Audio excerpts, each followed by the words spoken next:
Hello students, इस video में मैं आपको लाप्लास ट्रांसफॉर्मेशन का एप्लीकेशन सिखाने जा रहा हूँ। इससे पहले मैं आपको लाप्लास ट्रांसफॉर्मेशन क्या होता है, इन्वर्स लाप्लास ट्रांसफॉर्मेशन क्या होता है, उनके फॉर्मूले क्या होते हैं, उनकी प्रॉपर्टीज़ और उन पर बेस्ड क्वेश्चंस भी सिखा चुका हूँ। यदि आप फर्स्ट टाइम इस चैनल को देख रहे हैं तो आप पहले उन वीडियोस को देख लीजिए, उनको सीख लीजिए, क्योंकि लाप्लास ट्रांसफॉर्मेशन का जब हम एप्लीकेशन करेंगे तो हमें लाप्लास ट्रांसफॉर्मेशन और इन्वर्स लाप्लास ट्रांसफॉर्मेशन के फॉर्मूले और प्रॉपर्टीज़ पता होनी चाहिए। और यदि आपको पहले से पता है तो कोई प्रॉब्लम नहीं है, तो आप इजीली सीख सकते हैं। लाप्लास ट्रांसफॉर्मेशन का यूज़ डिफरेंशियल इक्वेशन को और इंटीग्रल इक्वेशन को सॉल्व करने में होता है।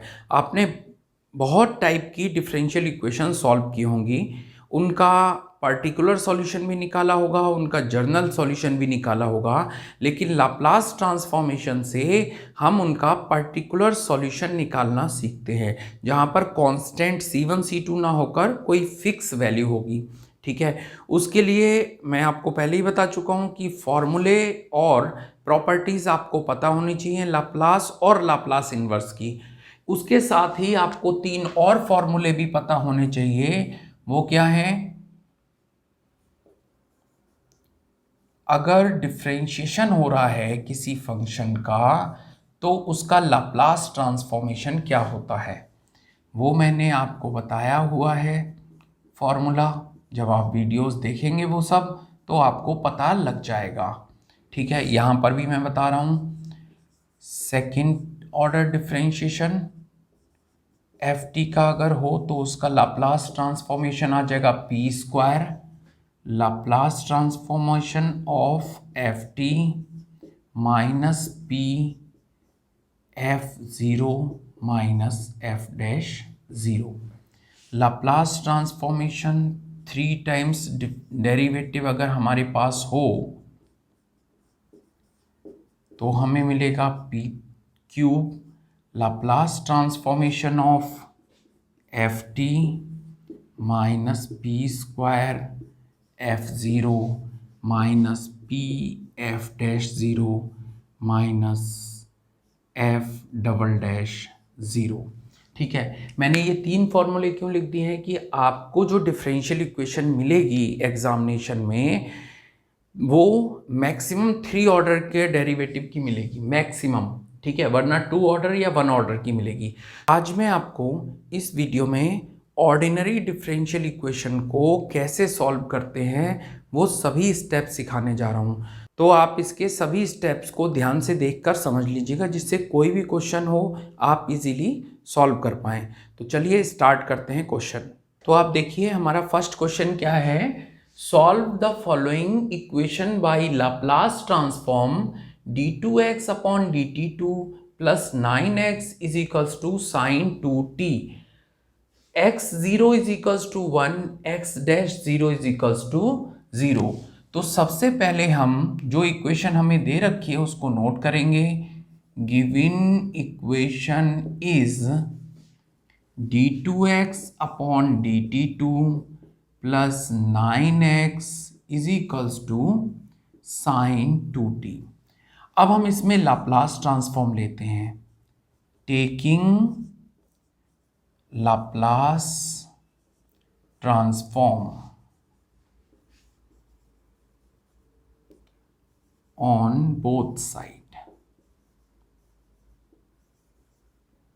दोनों साइड में लाप्लास ट्रांसफॉर्म अप्लाई करें तो क्या मिलेगा?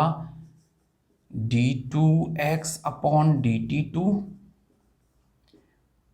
प्लस 9 कोफिशिएंट है, लाप्लास से पहले नोट होगा।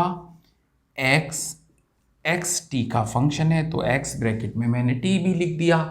ये मुझे कैसे पता लग रहा है? आप यहाँ देखिए, x का t के रेस्पेक्ट में डिफरेंशिएशन हो रहा है तो x t का फंक्शन ही होगा, इसलिए मैंने यहाँ x t नोट कर दिया। लाप्लास ट्रांसफॉर्मेशन किसका फाइंड करेंगे?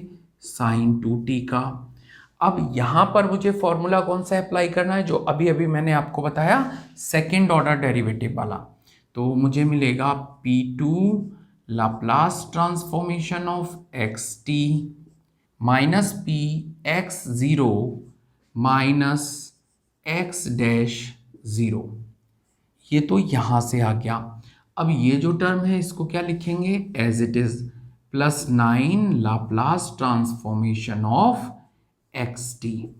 साइन 2t का लाप्लास ट्रांसफॉर्म अगर हम फाइंड करते हैं तो हमें मिलता है 2/p² प्लस 2²। ठीक है, ये आपको पता ही है।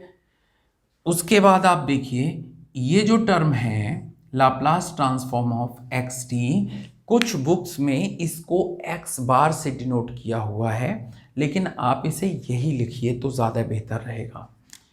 तो p² प्लस 9 ब्रैकेट में आ गया और कॉमन क्या हो गया दोनों टर्म से, Laplace transform of x T minus p, यहाँ लिखा है x0 और x0 की हमें वैल्यू दे रखी है, इनटू में 1 आ गया। x-0 भी हमारे पास है, वो टर्म हो गई 0, तो हमने नोट कर दिया -0 is equals to 2/p² plus 4। अब हम Laplace transformation of x T के साथ लिख देते हैं p² प्लस 9, जो कि ऊपर भी लिखा हुआ है, इक्वल्स टू 2/p² प्लस 4 लिख देते हैं। 1 से मल्टीप्लाई होकर ये टर्म बनेगी -p और इक्वल के दूसरी साइड लेकर जाएंगे तो ये +p हो गया। अब हमें लाप्लास ट्रांसफॉर्मेशन फाइंड करना है एक्स टी का, तो हमें p² प्लस 9 से भी डिवाइड करना पड़ेगा। 2/p² plus 4 into p² plus 9 plus p/p² plus 9। अब आप देखिए अगर एक्स टी फंक्शन का लाप्लास ट्रांसफॉर्मेशन ये है तो एक्स टी हमें निकालना है, तो हमें इस टर्म का क्या करना पड़ेगा, inverse Laplace transform.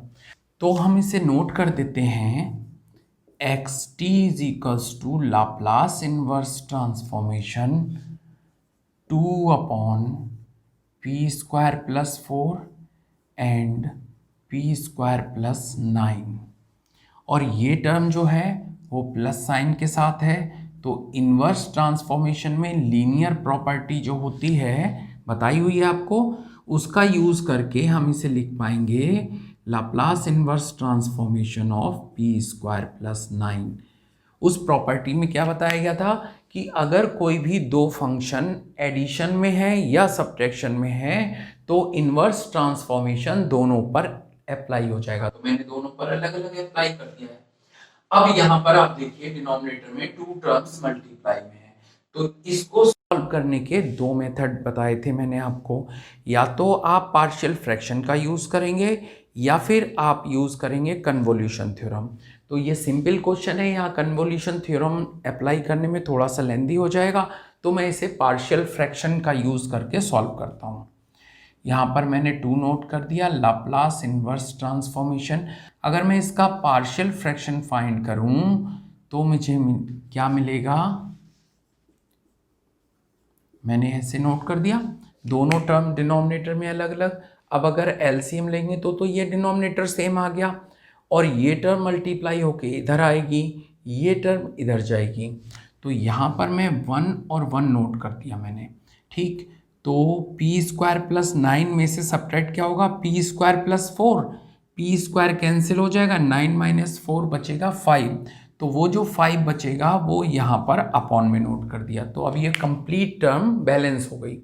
p/p² plus 9 note कर दिया। अब यहाँ पर भी माइनस साइन आ गया, तो लाप्लास इनवर्स ट्रांसफॉर्मेशन इन दोनों पर अलग अलग अप्लाई कर दिया जाएगा। तो 2/5 bracket start Laplace inverse transformation 1/p² plus 4 minus Laplace inverse transformation 1/p² plus 9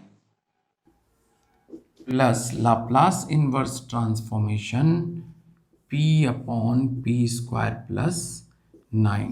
अब हम इनवर्स ट्रांसफॉर्मेशन के जो फॉर्मूले हैं उनका यूज करके इन सभी की वैल्यूज नोट कर देते हैं। तो हमें क्या मिलेगा, 2/5 ब्रैकेट स्टार्ट, इसका लाप्लास इन्वर्स ट्रांसफॉर्मेशन हो जाएगा 1/2 sin 2t माइनस, इसका इन्वर्स लाप्लास निकालेंगे तो वो हो जाएगा 1/3 sin 3t bracket close, plus यहाँ पर न्यूमरेटर में p है तो ये आ जाएगा cos 3t, ये किसकी वैल्यू हो गई, xt की।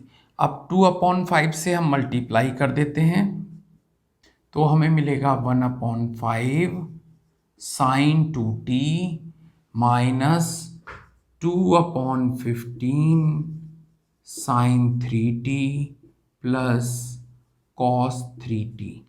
ये हमारे पास वो फंक्शन आ गया जिससे डिफरेंशियल इक्वेशन बनी हुई है। ठीक है, यहाँ पर 3 टर्म्स हमारे पास अवेलेबल हो गई। यही हमारे इस क्वेश्चन का आंसर था। उम्मीद करता हूँ ये क्वेश्चन आपको बहुत अच्छी तरह से समझ में आ गया होगा। नेक्स्ट वीडियो में आपको सिखाता हूँ एक और इम्पोर्टेंट क्वेश्चन। Thank you.